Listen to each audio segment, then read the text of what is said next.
اعوذ باللہ من الشیطان الرجیم، بسم اللہ الرحمن الرحیم۔ اب آ گئی وہ آیت کہ جس سے استدلال کیا گیا ہے کہ ایمان بالرسالت نجات کے لیے ضروری نہیں ہے۔ ان الذین آمنوا والذین ہادوا والنصارى والصابئین من آمن باللہ والیوم الآخر وعمل صالحا فلہم اجرہم عند ربہم ولا خوف علیہم ولا ہم یحزنون۔ یقیناً جو لوگ ایمان لائے، اور اس سے مراد ہے جو ایمان لائے حضور پر، محمد پر صلی اللہ علیہ وسلم، والذین ہادوا، اور جو یہودی ہو گئے، والنصارى، اور نصرانی، والصابئین، اور صابی وہ لوگ تھے عراق کے علاقے میں رہتے تھے جو کہتے تھے کہ ہم دین ابراہیمی پر ہیں، لیکن ان کے ہاں بھی بہت کچھ بگڑ گیا تھا۔ جیسے حضرت ابراہیم کی نسل، حضرت اسماعیل کی نسل بگڑ گئی تھی، تو اس طرح وہ بھی بگڑ گئے تھے۔ ستارہ پرستی زیادہ تر ان کے ہاں تھی۔ من آمن باللہ والیوم الآخر، جو کوئی بھی ایمان لایا اللہ پر اور یوم آخر پر، وعمل صالحا، اور اس نے عمل کیے اچھے، فلہم اجرہم عند ربہم، تو ان کے لیے محفوظ ہے ان کا اجر ان کے رب کے پاس، ولا خوف علیہم ولا ہم یحزنون، اور نہ ان پر کوئی خوف ہوگا اور نہ وہ کسی حزن سے دوچار ہوں گے۔ ظاہر الفاظ کے اعتبار سے دیکھیے کہ یہاں ایمان بالرسالت کا ذکر نہیں ہے۔ ویسے تو اگر کوئی اس سے یہ غلط استدلال کرتا ہے تو اس کا پہلا جو اصولی جواب ہے وہ تو یہ ہے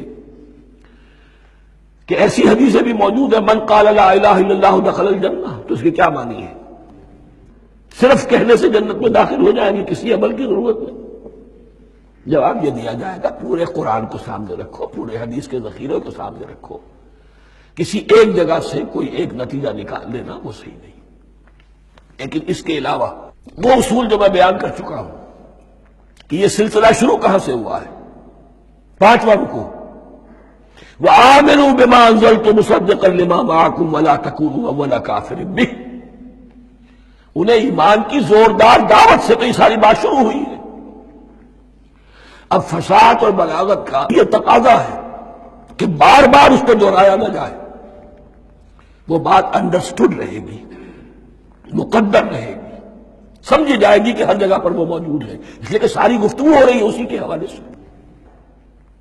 وَآمِنُوا بِمَا أَنزَلْتُ مُصَدِّقًا لِمَا مَعَكُمْ وَلَا تَكُونُوا أَوَّلَ كَافِرٍ بِهِ وَلَا تَشْتَرُوا بِآيَاتِي ثَمَنًا قَلِيلًا وَإِيَّايَ فَاتَّقُونِ۔ اس حوالے سے یوں سمجھیے اب اس آیت کو کہ یہاں پر کچھ الفاظ محذوف مانے جائیں گے۔ ان الذین آمنوا والذین ہادوا والنصارى والصابئین من آمن باللہ والیوم الآخر وعمل صالحا فی ایامہم فلہم اجرہم عند ربہم ولا خوف علیہم ولا ہم یحزنون۔ ہر دور میں، جبکہ ابھی حضرت عیسیٰ نہیں آئے تھے، تو جو بھی یہودی تھے اس وقت تک، حضرت موسیٰ کے ماننے والے، وہ جو بھی اللہ پر ایمان رکھتے تھے اور نیک عمل کرتے تھے، آخرت کو مانتے تھے، ان کی نجات ہو جائے گی۔ لیکن حضرت عیسیٰ کے آنے کے بعد ان کو نہیں مانا، اب وہ کافر قرار۔ لیکن اب حضرت عیسیٰ کے آنے کے بعد جب تک حضور نہیں آئے، جو بھی مانتا ہے، لیکن یہ کہ شرط یہی ہوگی کہ اپنے اپنے زمانے میں، اصل میں نفی جس بات کی جا رہی ہے وہ یہ ہے کہ یہ نہ سمجھو کہ کسی گروہ میں ہونے سے نجات ہوتی ہے۔ نجات کسی گروہ میں ہونے کی وجہ سے نہیں ہے، نجات کی بنیاد ایمان اور عمل صالح ہے۔ کسی رسول پر ایمان لانا اپنے دور کے رسول پر وہ تو لازم ہے، لیکن یہ ہے کہ اس پر ایمان تو لے آئے اور وہ عمل صالح نہیں ہے تو نجات نہیں ہوگی۔ تو یہ اپنے اپنے دور میں، اپنے اپنے زمانے میں ہر امت کے لیے، وَلِكُلِّ أُمَّةٍ أَجَلٌ، قرآن مجید کے مقام پر آیا ہے، ہر امت کے لیے ایک خاص معین مدت ہے۔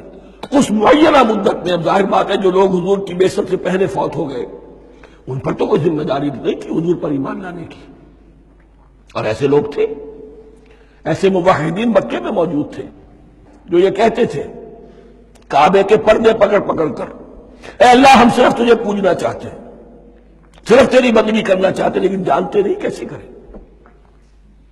یہ بات موجود تھی اور ان کا انتقال بھی ہو گیا۔ یہ زید، سعید ابن زید، سعید جو حضرت عمر کے بہنوئی تھے اور وہ عشرہ مبشرہ میں سے ہیں، ان کی اہلیہ حضرت فاطمہ بنت خطاب، ان دونوں کے ایمان کو اللہ نے ذریعہ بنایا حضرت عمر کے ایمان کا، اور یہ والد تھے سعید کے زید، وہ یہ کہتے ہوئے دنیا سے چلے گئے حضور کی ابھی بعثت ہی نہیں ہوئی تھی، اے اللہ میں صرف تیری بندگی کرنا چاہتا ہوں، کیسے کروں یہ نہیں جانتا۔ اسی کو ذہن میں رکھیے، اہدنا الصراط المستقیم جو میں نے کہا تھا، ایک سلیم الفطرت انسان، سلیم العقل انسان توحید تک پہنچ جاتا ہے، آخرت کو پہچان لیتا ہے، لیکن اب کیا کروں؟ اس شریعت کے لیے، ان احکام کے لیے وہ دستے سوال دراز کرنے پر مجبور ہے۔ الحمدللہ رب العالمین الرحمن الرحیم مالک یوم الدین ایاک نعبد و ایاک نستعین اہدنا الصراط المستقیم۔ اسی صراط المستقیم کی دعا کا یہ جواب اب آئے گا، شروع ہوگا سورہ بقرہ سے، یہ کرو یہ نہ کرو، یہ فرض ہے، یہ تم پر لازم کیا گیا، یہ چیز حرام کی گئی، وغیرہ وغیرہ۔ ان الذين آمنوا والذين هادوا والنصارى والصابئين من آمن بالله واليوم الآخر وعمل صالحا، اور محذوف الفاظ فی ازمنتہم، اپنے اپنے زمانے میں، کہ فی ایامہم، فلہم اجرہم عند ربہم ولا خوف علیہم ولا هم یحزنون۔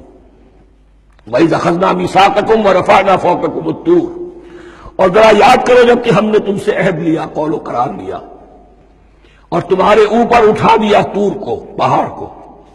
جب تورات دی گئی تو اس وقت ایک کیفیت معجزانہ طور پر ایسی پیدا کی گئی، ان کے اوپر ایک رعب ڈالنے کے لیے اور خشیت قلب میں پیدا کرنے کے لیے کوہ طور اٹھا کر معلق کر دیا گیا۔ اس وقت کہا گیا خذوا ما آتیناکم بقوۃ، تو اس قول و قرار کے وقت ایک معجزے کی شکل یہ ہوئی تھی۔